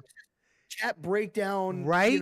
Right? I'm like, dude, like, there's no way that I'm going into like tomorrow, and I'm like, yo, there's no chance. Like, yo, this guy has to now go ahead and freaking kill it now. Kill it. I'm not a capologist. I'm just going through the math of it, right? Nah, you and Mike did a really good job. This has been and Yeah. this episode has been really good. By the way, I could be wrong, right? Like Right. they could go the Indianapolis route. We don't know what they're gonna do. We're putting the faith on Dable. We're putting this faith on Shane that he actually knows what the just hell don't he's think doing. that- Right. I don't think. Listen, anything I about don't it. think and I agree with you 100% because listen, it's funny, but last offseason or this offseason that just happened with Shane, it everything. Me and Manny were in the podcast, and shout out to Manny, we're pretty much hitting 100. Almost, we were almost batting 800 if you want to think about baseball terms. And shout out to the Yankees in the playoffs.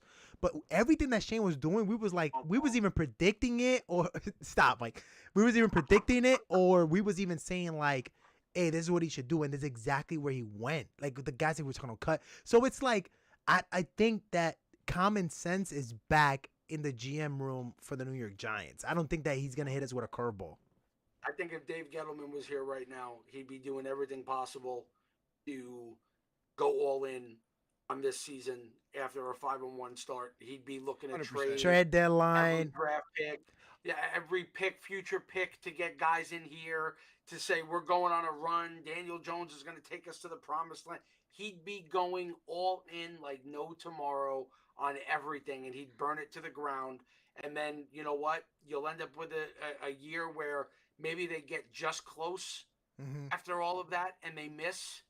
And then the next year it just completely bottoms out and you're going, how did we get to 2-14? How did we get to 2-15? What happened to this team? Look where we were the year before. It happens in this league all the time where you get those teams that make the playoffs, that they have a good year because they've got a down schedule. Things broke right for them. They get in, they win a game, or they play a team close, and then the next year everybody's like, oh, this team's going to turn the corner, and then they completely flatline, and everybody's going, how did we get them wrong, right? Like, it happens all the time, right? So, I think it's going to be an interesting play out for how this team is going to be built moving forward. It's to our benefit that there's a lot of quarterbacks in this draft coming out, with the year that we're having. To give them the opportunity. Sorry, just got breaking news. Oh. Ian Rappaport just posted the Panthers are trading Christian McCaffrey to the 49ers. No way. Really? I thought Yes. that was a possibility. To the 49ers? Yes. Just got That means, posted. that means Mitchell has got to be hurt really bad. I don't expect he's going to be back. Mitchell's gone for the year, I think, for the most part. That's got to be. Wow. That is crazy. That just got And posted. that I will tell you is the definition of San Francisco throwing their chips in the table and saying the NFC is shit and we're going all in. Yeah, Because I mean, we've been to a Super Bowl. They went from trading Jimmy, right?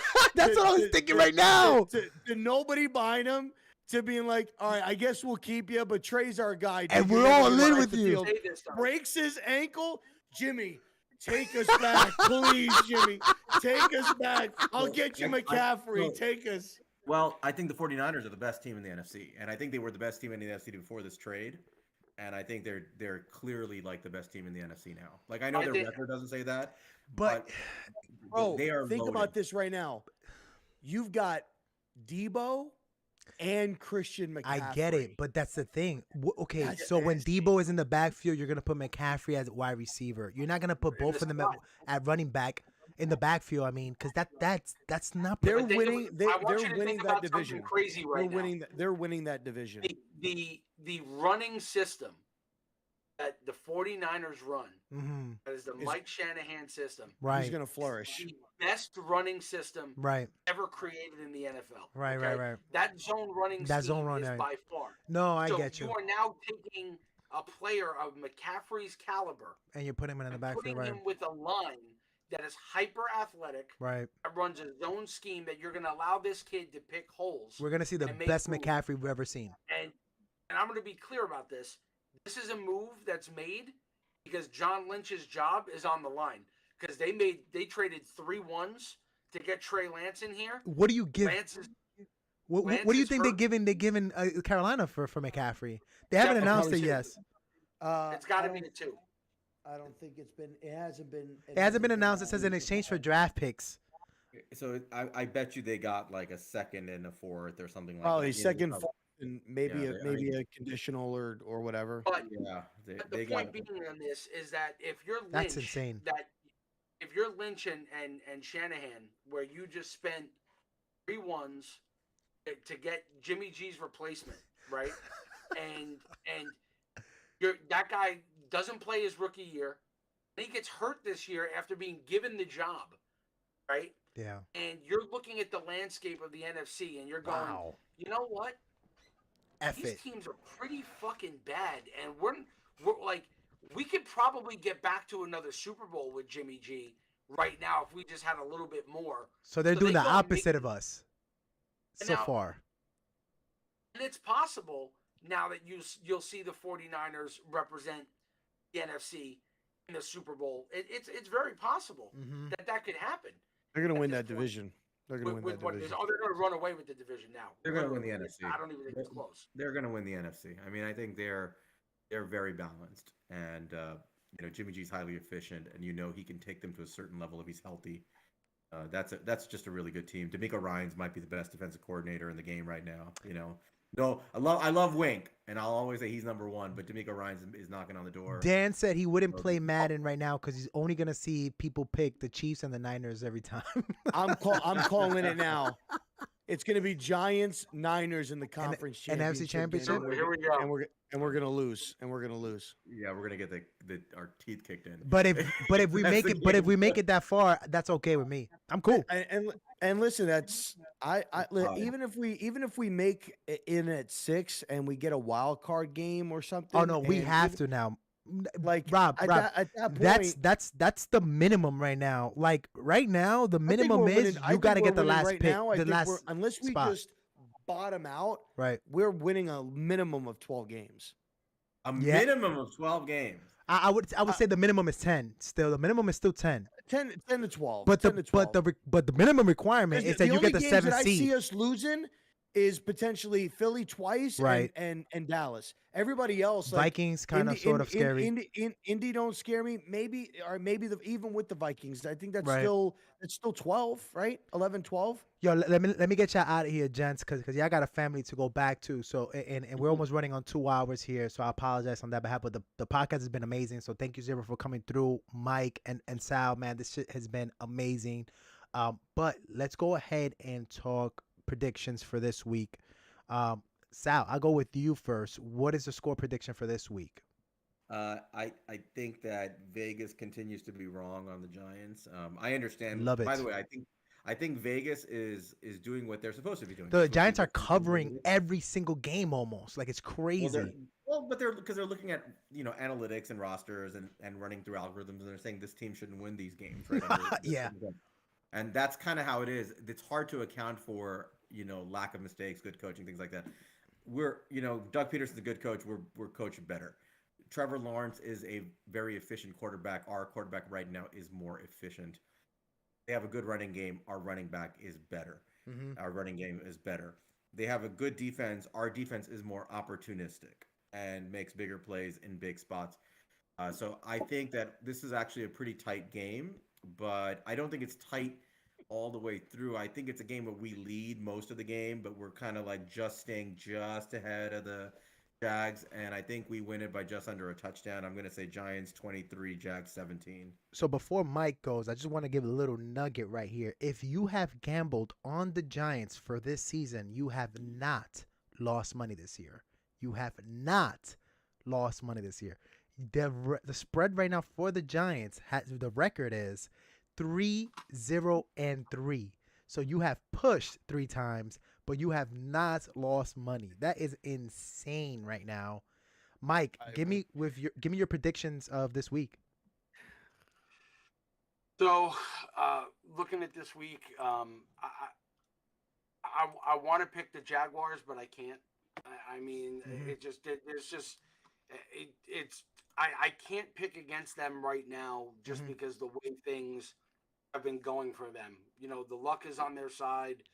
They've had the ball bounce their way. They're not having the turnovers. Jones throws a pick in the end zone last week to Baltimore. We get a pass interference call that comes in that's questionable, that bails him out.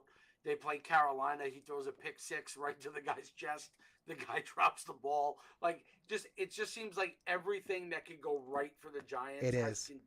continued to go The- right.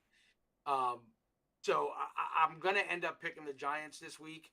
I don't feel good about it. I'll be honest. Like, I'm not confident Right. in picking them. I just don't see how, with the way things have been going for them, that they're going to end up losing this game right now. So I'm gonna pick them at this point. I'm thinking like a 20 to 17 type of game. I think that's kind of what we're looking at. Yeah. You know, or a 20 to 19 kind of. It's going to be a real close game. You know, I think that's what we're looking at. It's going to be a 1 or 2 point game. And Zero, you at could the give the most. It's not gonna be McCaffrey. You could give the McCaffrey trade situation going on. Yeah, so 49ers get McCaffrey. Panthers go ahead and they get a second rounder in 2023, a third rounder in 2023, a fourth rounder in 2023, and then an additional fourth rounder in 2024. Yo, Fifth they rounder in 2024. That's a So Yeah, the they had 49ers, a so fourth just to rounder in clarify real 2024. quick, the 49ers now next season, entering next year's draft, have no no, one, no 102, two, no 3, no or 4. 4. They are done. They are done for the first 4 rounds of This is next it. year's draft. This Isn't is by that what all isn't that what the Ravens had this year or something? Like, didn't they have like no like pick No, until they like the don't. third or fourth That round or wasn't just something? that. Holy this is shit. this is by definition All in. for throwing it all in. All If in. the All 49ers don't crazy. win the Super Bowl this year, after this, So you got to I think Lynch is that fired. that the 49ers done. are the front runners for Odell Beckham Jr. too.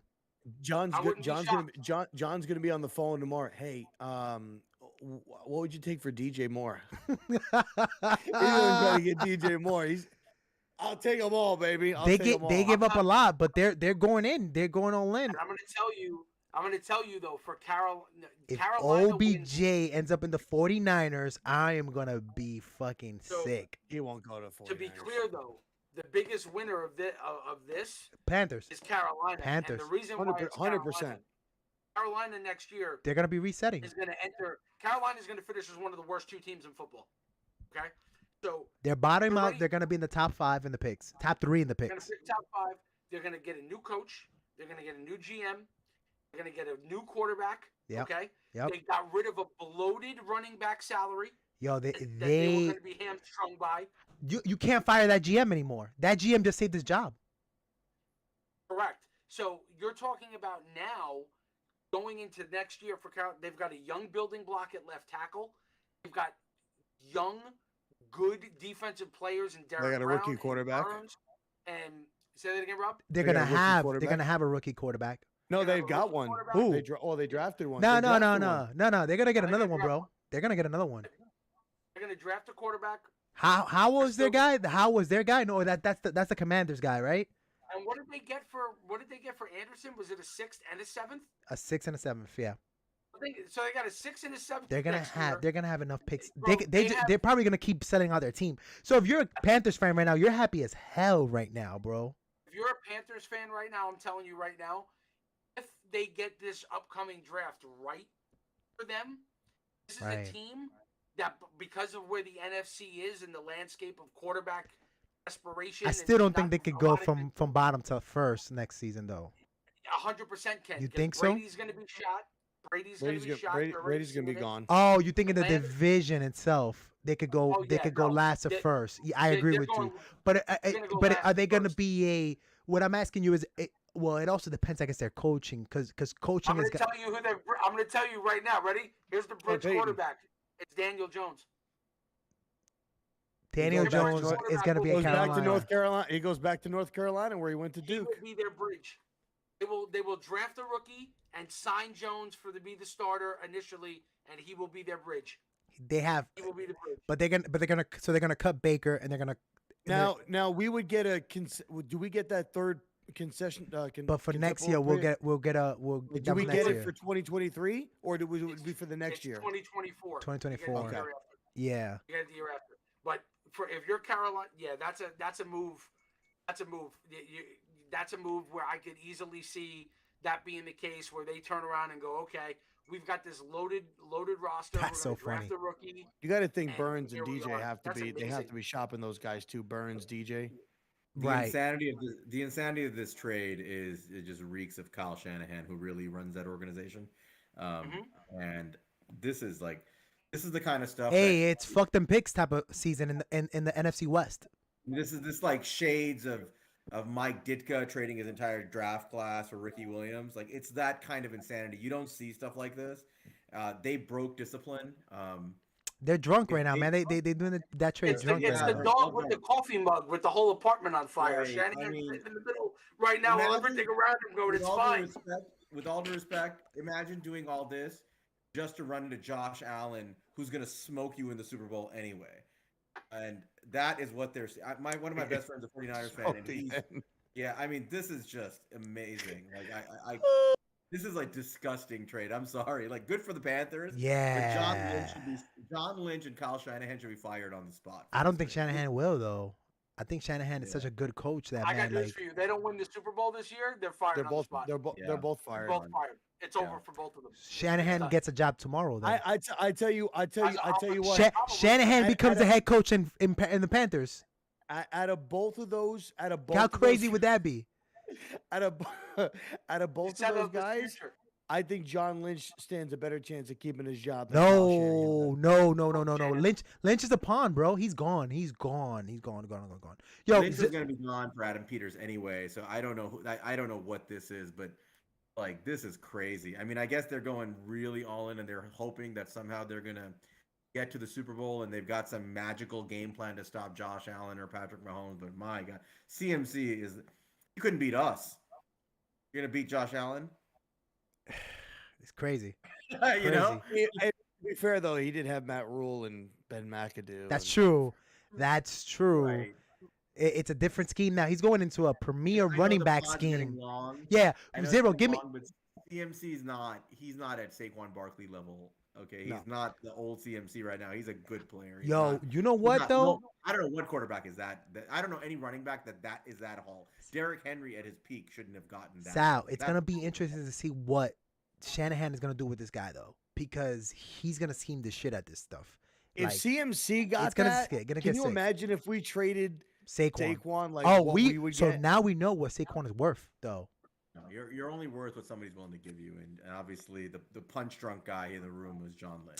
You know, so Zero, I don't know if there's- Give me your prediction for this week's game, and now I want Barkley traded. I'm Oh, mad. shut up. Yeah, Shut up. yo, go ahead. Give me. Sign him for the 6-year contract. They would have traded him if they were 1-5. Greg. Nah, for sure. Yeah, Yeah, nah. probably. Yeah. Probably. Zero. Give me your score for this week, brother. I think this is going to be a game where I agree. Like, I think the Giants are going to need to be pretty physical. They're going to need to kind of jump off. And this is a game where I feel that with Wink and what he did the last couple of weeks against Aaron Rodgers and Lamar Jackson, for him to go out there and get punked by Sunshine down there in Jacksonville Sunshine. would be embarrassing. Right. And I think that Wink is a better coach than Doug Peterson as far as from a scheming perspective. Right. Not taking away anything from Doug. I just think Wink is better. I think this is going to be a huge offensive performance for the Giants this week. I just have a feeling about that. I got it. I like it. I'm thinking 34-21 Giants. Ooh. 34-21 Giants. I think Daniel throws 3 touchdowns. Barkley scores 1 on the ground, and Graham Gano kicks 2 field goals to keep it out of reach. Alrighty. So I'm. Your expectation is a team that gives up 19 points per game is going to give up 34. They're gonna. Yes. Well. That's well. bold, Rob. Well, That's no. bold. Well, I'll say this.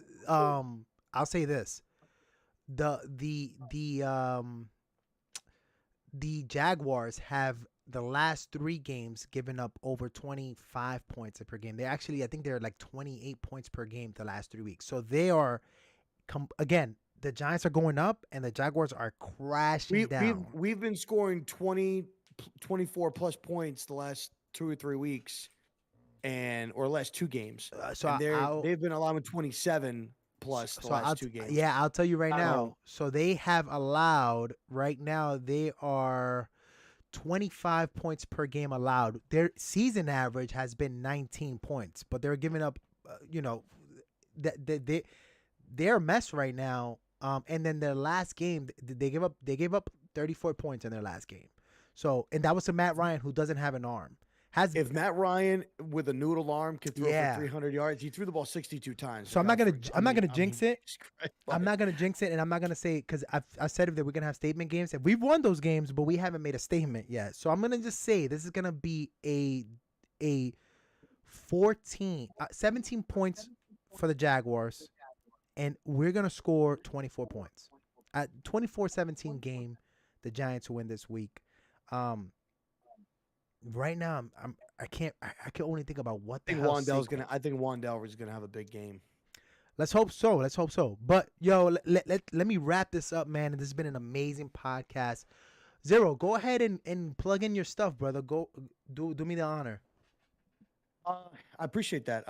So yeah, you guys can find me on Twitter Monday through Friday at about like 10:15 to 10:30. We host spaces. It's a mixture of good get education and spicy. Jerry Springer. Yes. So if you guys are into that kind of stuff, come on by. I'd love to have you. And as far as from a content perspective, I stream on Twitch, twitch.tv/R0B. As my, I don't know if my name is up there or not, but twitch.tv/R0B. There you I go. do a podcast with Pesty Analyst. We do that every Wednesday Shout out to at Pest. around 8 o'clock. So we do that. We talk Giants football. So anybody that's willing to come through, come and hang out. Antonio, love to have you on. Sal, Mike, love to have Definitely you gotta guys come. call in, Definitely jump gotta go, on. brother. So yeah, come and hang out with us. Mike, please do me the honors. Plug your Twitter handle and anything you want to plug in, bro. I got nothing to plug, man. I just like Plug your jumping in bicep. and- Plug your Plug the bicep. biceps. Plug the biceps. Having a good time with you guys, you know. Where did they find you on I'm Twitter, like Mike? public enemy #1 on Twitter right now. I'm Facts. getting everybody's skin in the last 24 hours.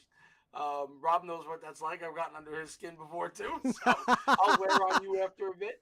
Yeah, man, it's always a pleasure. I love jumping on these things with you guys. Give me your Twitter handle, Mike. Nah, it's just Mikey said 66. All right, gotcha. And Sal, go ahead, brother, and plug your Twitter handle, brother. He's sponsored by Home Depot. Sal I'm is. sponsored by Home Depot. Shout out to Home Depot. Right. You need heavy duty construction boxes while the entire first level of your house is under construction.